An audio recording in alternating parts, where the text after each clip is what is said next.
ඔයාලගේ Facebook එකේ ඔයාලට තිබුණ views අඩු වෙලාද? එහෙම නැත්නම් views කැපිලාද?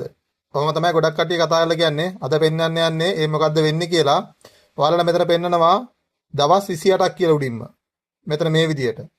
මේ දවස් 28කට ආපු views ප්‍රමාණය තමයි මෙතන ඔයාලට යටින් පෙන්වන්නේ දවස් 21කට. මෙතන ඔයාලට අද 1,21,000ක් තිබිලා හෙට වෙනකොට ඔයාලට views 1,10,000ක් තිබුණොත් 10,000ක් අඩු වෙලා තිබ්බා කියමුකෝ. ඒ අඩු වෙලා තියෙන හේතුව තමයි මෙන්න මෙතෙන්ට ගියපුවාම ආට පේනවා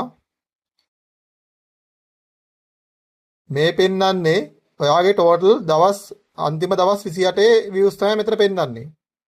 ඉතින් ඔයාලට මේ පැත්තේ උදාහරණ පේනවා ඇති.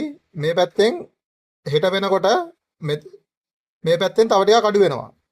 මේ වැඩිපුරම ගිහලා තියෙන 20000 ගාවට දවස් 3කින් අඩු වුණොත් එහෙම එතකොට මේක ඇතුළට එන ප්‍රමාණය මේ පැත්තෙන් views වැඩිපුර අද ගියේ නැත්නම් අද හෙට ගියේ නැත්නම් මේ දෙක අතරේ තියෙන views ප්‍රමාණය තමයි හැමතිස්සෙම මෙතන උඩින් පෙන්වන්නේ ඔයාලට. ඉතින් ඔයාලගේ දවසක් ගෙවෙනකොට හැමතිස්සෙම ඒ දවසට ආපු views ප්‍රමාණය අඩු වෙනවා. ඒ views ප්‍රමාණයට අඩු වෙන views ප්‍රමාණයට ගැලපෙන ප්‍රමාණයක් ආවේ නැත්නම් මෙතන ඔයාලට අද ඔයාලට පෙන්වන්නේ ඔයාගේ එකේ views අඩු වුණා කියලා. හැබැයි views අඩු වෙලා නැහැ.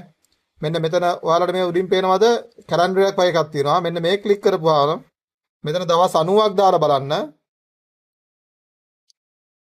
මෙන්න මේ විදියට ඔයාලට මේ ආපු සම්පූර්ණ views ඔයාලගේ සම්පූර්ණ views ප්‍රමාණය එතන පෙන්නනවා. අන්තිම දවස් 90ට ආපු ප්‍රමාණය.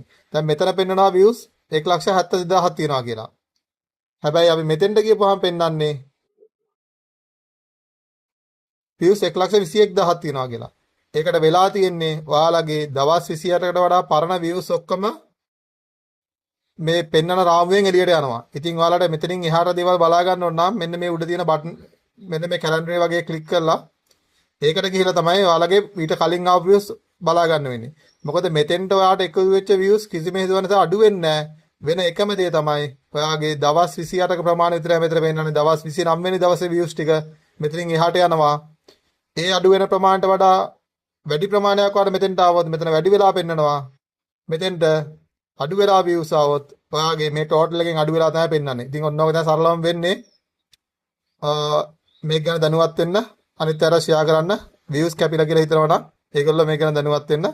ලයික් එකක් කමෙන්ට් එකක් දාන්න යන්න. ඔයාලා දැනුවත් වුණා නම්